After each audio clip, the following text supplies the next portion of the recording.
میں نے کہا کہ تحصیل فقہ کے لیے کس کے پاس جاؤں؟ انہوں نے کہا ھذا ما لک سید المسلمین اليوم۔ ان کا اشارہ مدینہ منورہ کے امام مالک کی جانب تھا۔ اس کے بعد میں نے 9 راتوں میں موطا امام مالک کو یاد کر لیا اور امیر مکہ سے ایک خط امام مالک کے نام اور ایک خط امیر مدینہ کے نام لیا اور مدینہ پہنچا۔ امیر مدینہ کو امیر مکہ کا خط دے کر کہا کہ آپ یہ خط کسی کے ذریعے سے امام مالک تک پہنچا کر ان کو بلائیں اور میرے بارے میں سفارش کرے۔ امیر مدینہ نے کہا کہ کیا اچھا ہو کہ ہم خود ہی آپ کے ساتھ ان کی خدمت میں حاضر ہوں اور ان کے دروازے پر اتنی دیر بیٹھے کہ وادی عقیق کا گرد و غبار ہم پر پڑے، پھر اندر اجازت ملے۔ بہرحال عصر کے بعد امیر مدینہ اپنے حشم و خدام کو لے کر نکلا اور میں بھی ساتھ تھا۔ ہم سب وادی عقیق میں پہنچے جہاں امام مالک کا مکان تھا اور اجازت چاہی۔ اندر سے کنیز نے کہا کہ شیخ کہتے ہیں کہ اگر آپ کو مسائل معلوم کرنے ہیں تو ایک کاغذ پر لکھ کر بھیج دیں، میں جواب دے دوں گا۔ امیر مدینہ نے کہا کہ ایک ضرورت کی سلسلہ میں امیر مکہ نے خط لکھا ہے۔ کنیز یہ سن کر اندر چلی گئی۔ تھوڑی دیر کے بعد خود امام مالک باہر آئے اور امیر مدینہ نے امیر مکہ کا خط دیا۔ امام مالک نے خط پڑھنا شروع کیا اور جب سفارشی عبارت پر آئے تو کہا سبحان اللہ، رسول اللہ صلی اللہ علیہ وسلم کا علم وسیلوں اور سفارشوں سے حاصل کیا جانے لگا ہے۔ میں نے دیکھا کہ امیر مدینہ امام مالک سے بات کرتے ہوئے گھبرا رہا ہے تو خود آگے بڑھ کر کہا کہ میں مطلبی آدمی ہوں، یعنی آل مطلب سے، اور میرا واقعہ یہ ہے، یعنی اشارہ اس سفارش کی جانب تھا۔ امام مالک نے میرے باتیں سن کر تھوڑی دیر میری طرف دیکھا اور نام پوچھا۔ میں نے بتایا کہ میرا نام محمد ہے۔ امام مالک نے کہا کہ محمد، اللہ سے خوف کرو اور گناہوں سے بچو کیونکہ آئندہ تم بہت باحیثیت بنو گے۔ پھر کہا ٹھیک ہے، تم کل آنا اور اپنے ساتھ ایسے آدمی کو لانا جو تمہارے لیے موطا امام مالک پڑھے۔ میں نے کہا کہ میں خود اس کی قرات کروں گا۔ چنانچہ میں امام مالک کے حلقے درس میں شامل ہو کر موطا امام مالک زبانی پڑھتا تھا اور کتاب میرے ہاتھ میں ہوتی تھی۔ بعض اوقات امام مالک کی ہیبت سے پڑھنا بند کر دیتا تو پڑھنے کی فرمائش کرتی۔ اس طرح میں نے چند دنوں میں موطا امام مالک پڑھ لی اور امام مالک کی وفات تک مدینہ منورہ میں مقیم رہا۔ اس سلسلہ میں کہ امام شافعی کیسے امام مالک کی شاگردی میں پہنچے، ایک دوسری روایت مصعب ابن ثابت الزبیری کی ہے کہ وہ کہتے ہیں کہ شافعی مدینہ منورہ آنے کے بعد مسجد میں بیٹھ کر اشعار سناتے تھے۔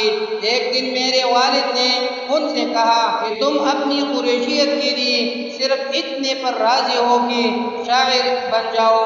امام شافعی نے کہا کہ پھر کیا کرو؟ والد نے بتایا کہ تم فقہ کی تعلیم حاصل کرو کہ رسول اللہ صلی اللہ علیہ وسلم نے فرمایا ہے کہ اللہ تعالیٰ جس شخص کے ساتھ اچھا معاملہ کرنا چاہتا ہے اس کو تفقہ فی الدین عطا فرماتا ہے۔ اس کے بعد شافعی امام مالک کی خدمت میں پہنچے اور ان سے تعلیم حاصل کی۔ کچھ دنوں بعد امام شافعی نے میرے والد ثابت ابن عبداللہ ابن زبیر سے بیان کیا کہ امام مالک کہتے ہیں کہ ہمارا مسلک وہ ہے جس پر ہمارے شہر والے ہیں اور جس پر راشدین مہدیین ائمہ المسلمین ہیں۔ ان کے اس قول کا کیا مطلب ہے؟ میرے والد نے ان کو بتایا کہ دین کے بارے میں معیار اور حجت رسول اللہ صلی اللہ علیہ وسلم، پھر ابو بکر، عمر اور عثمان رضی اللہ تعالیٰ عنہم اجمعین جن کا انتقال مدینہ منورہ میں ہوا ہے۔ اس کے بعد امام شافعی نہایت انشراح کے ساتھ امام مالک کے درس میں شریک ہونے لگی۔ پیارے بھائیو، امام شافعی رحمہ اللہ بغداد میں پہلی بار 195 ہجری بمطابق 811 عیسوی میں گئے، اور بغداد میں آپ کا قیام 2 سال رہا اور واپس مکہ مکرمہ چلے آئے۔ بغداد میں آپ کی دوسری آمد 198 ہجری بمطابق 814 عیسوی میں ہوئی، اور آپ اس بار چند ماہ قیام کر کے 199 ہجری یا 201 ہجری میں مصر چلے گئے۔ ابن ندیم نے محمد ابن شجاع کا قول نقل کیا ہے کہ امام شافعی رحمہ اللہ مصر میں 200 ہجری میں آئے اور یہی مقیم ہوئی۔ سفر مصر کے دوران میں آپ کا غزہ شہر جانا بھی ثابت ہے۔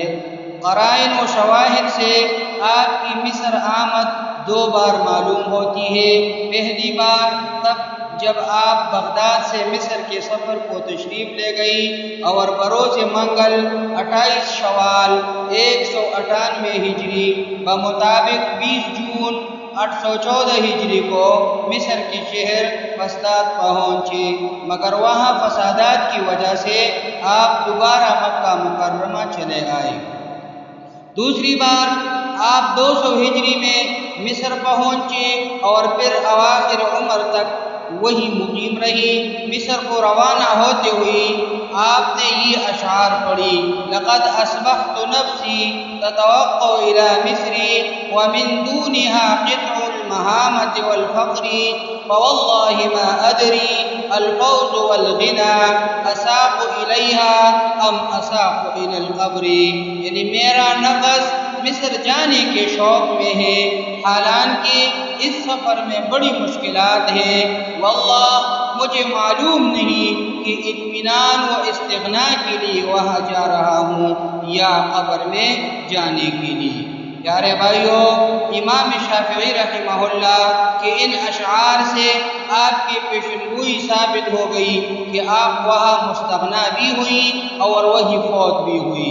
قاضی عیاض مالکی نے سعید ابن عبداللہ ابن عبد الحکم المصری کے بیان کو نقل کیا ہے کہ جس وقت امام شافعی رحمہ اللہ ہمارے یہاں مصر میں آئے تو سخت قلت و افلاس میں تھی۔ میرے بھائی محمد نے بعض مالداروں سے 500 دینار وصول کی اور والد صاحب نے 500 دینار دی، اسی طرح 1000 دینار امام شافعی رحمہ اللہ کی خدمت میں پیش کی۔ دوسری روایت میں ہے عبداللہ ابن عبد الحکم المصری نے خود 1000 دینار دی اور اپنے دوستوں سے 2000 دینار وصول کر کے کل 3000 دنانیر امام شافعی رحمہ اللہ کی خدمت میں پیش کی۔ امام شافعی رحمہ اللہ کو مصر میں عبداللہ ابن عبد الحکم سے خصوصی تعلق تھا اور یہ تعلق تا وفات قائم رہا، حتیٰ کہ انہی کے گھر وفات پائی۔ روزانہ عبداللہ ابن عبد الحکم کے گھر چلے جایا کرتے، اور اگر وہ گھر موجود نہ ہوتے تو دریافت کر کے ان کے پاس جاتے تھے۔ مصر میں امام شافعی رحمہ اللہ کو عبداللہ ابن عبد الحکم سے خاص تعلق رہا، جو مصر کے مشہور عالم اور امام مالک کے مسلک کے امام تھے۔ ان کے بیٹے کا بیان ہے کہ امام شافعی رحمہ اللہ روزانہ ہمارے یہاں سے امام مالک کی کتابوں کے 2 اجزاء لے جاتے اور دوسرے دن ان کو واپس کر دیا کرتے تھے اور مزید دوسرے 2 اجزاء لے جایا کرتے۔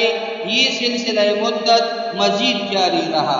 عبداللہ ابن عبد الحکم کے مکان پر بھی امام شافعی رحمہ اللہ جایا کرتے تھے۔ ان کے بھائی سعد ابن عبداللہ کا بیان ہے کہ بسا اوقات امام شافعی رحمہ اللہ سواری پر ہمارے یہاں آتے اور مجھ سے کہتے کہ محمد کو بلاؤ، میں ان کو لے آتا اور ان کے ساتھ جاتے اور دیر تک رہتے اور وہیں قیلولہ بھی کرتے تھے۔